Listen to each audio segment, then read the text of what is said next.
சாயல் 360 என் செய்தி துளிகள். வாசிப்பவர் தமிழ் AI. நம்ம ஊரு செய்திகள். திருச்செந்தூரில் மாநில அளவிலான மினி மாரத்தான் போட்டி DMUK தலைவரும் முதலமைச்சருமான மு.க. ஸ்டாலின் 71வது பிறந்த நாள் விழாவை முன்னிட்டு தூத்துக்குடி தெற்கு மாவட்ட DMUK சார்பில் ஆண்கள் பெண்கள் என இரு பாலருக்குமான மாநில அளவிலான மினி மாரத்தான் போட்டி திருச்செந்தூரில் சட்டமன்ற அலுவலகம் முன்பு நடைபெற்றது. நிகழ்ச்சிக்கு தமிழக மீன்வளம், மீனவர் நலன் மற்றும் கால்நடை பராமரிப்புத்துறை அமைச்சர் அனிதா ராதாகிருஷ்ணன் தலைமை தாங்கினார். இதில் மாநிலம் முழுவதும் இருந்து சுமார் 1500 போட்டியாளர்கள் கலந்து கொண்டனர். ஆண்களுக்கான போட்டி திருச்செந்தூர் காயல்பட்டினம், ஆறுமுகநேரி, அடைக்கலாபுரம் வழியாக சுமார் 21 கிலோமீட்டர் தொலைவிலும், பெண்களுக்கு திருச்செந்தூரில் இருந்து காயல்பட்டினம் வரையிலான சுமார் 14 கிலோமீட்டர் தொலைவிலும் நடைபெற்றது. கனிமொழி டப்பி கொடி அசைத்து மினி மாரத்தான் போட்டியை தொடங்கி வைத்தார். தொடர்ந்து வெற்றி பெற்றவர்களுக்கு பரிசளிக்கும் விழா நடைபெற்றது. போட்டியில் புதுக்கோட்டை மாவட்டத்தை சேர்ந்த லட்சுமணன், சூர்யா தம்பதியினர் வெற்றி பெற்றனர். இதனையடுத்து வெற்றி பெற்ற தம்பதியினருக்கு முதல் பரிசாக தலா 1 லட்சம் மற்றும் பாராட்டு சான்றிதழ்களையும் கனிமொழி டப்பி வழங்கினார். 20 பரிசாக 75,000, 20 பரிசாக ரூ.50,000 உட்பட 10 பரிசுகள் தலா இருபாலர்களுக்கும் வழங்கப்பட்டது. போட்டியில் கலந்து கொண்ட அனைவருக்கும் ஆறுதல் பரிசும் வழங்கப்பட்டது. ஷாந்த் ஊறுகாய். காயல்பட்டினத்து பாரம்பரிய முறைப்படி இரசாயன கலவைகள் ஏதுமின்றி மனம் சுவை குன்றாமல் வீட்டில் பெண்கள் தயாரிக்கும் கறி ஊறுகாய், நார்த்தை வெஜ் ஊறுகாய், மாங்காய் ஊறுகாய் வகைகள் குறைந்தபட்சம் 1 கிலோ ஆர்டர்களுக்கு அனைத்து ஊர்களுக்கும் கூரியர் மூலமாக அனுப்பி வைக்கப்படும். உள்ளூர் சில்லறை விற்பனைக்கு டோர் டெலிவரி இலவசம். அழையுங்கள் 700106444748 மற்றும் 0222000158.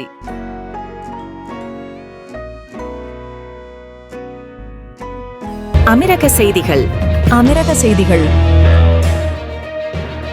பயணிகளின் பாதுகாப்பை உறுதி செய்வதற்காக இன்று முதல் மெட்ரோ மற்றும் டிராமுக்குள் ஸ்கூட்டர்களுக்கு தடை விதிப்பதாக துபாய் அறிவித்துள்ளது.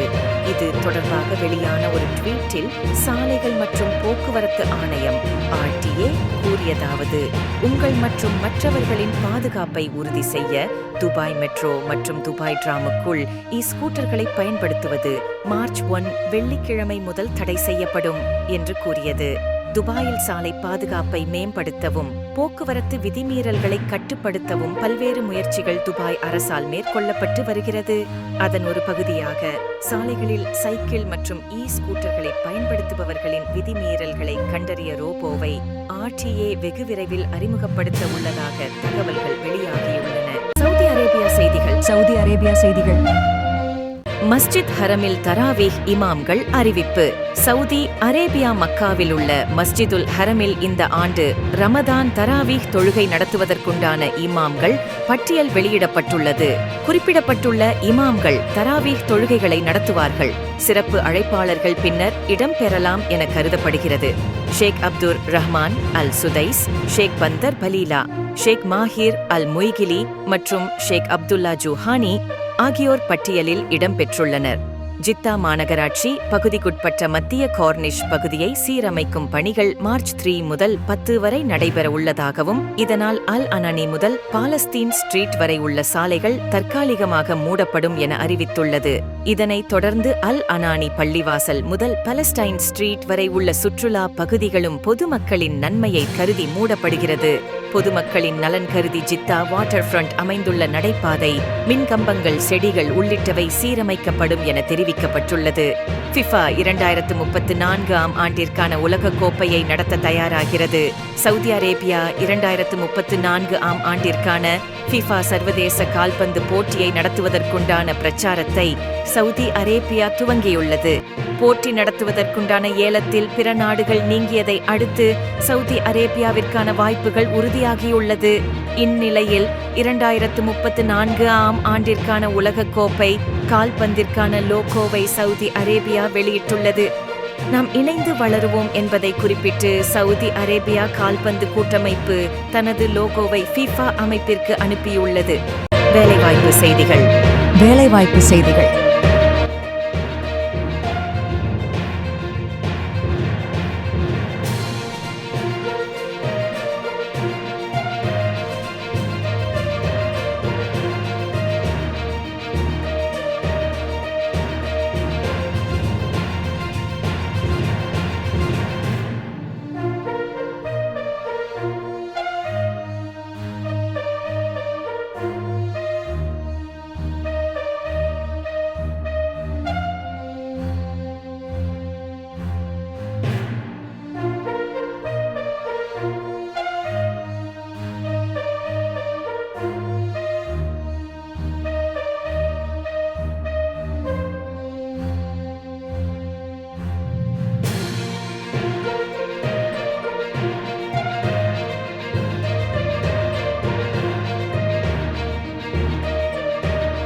செய்திகளை உடனுக்குடன் தெரிந்து கொள்ள நமது சேனலை சப்ஸ்கிரைப் செய்து கொள்ளுங்கள்.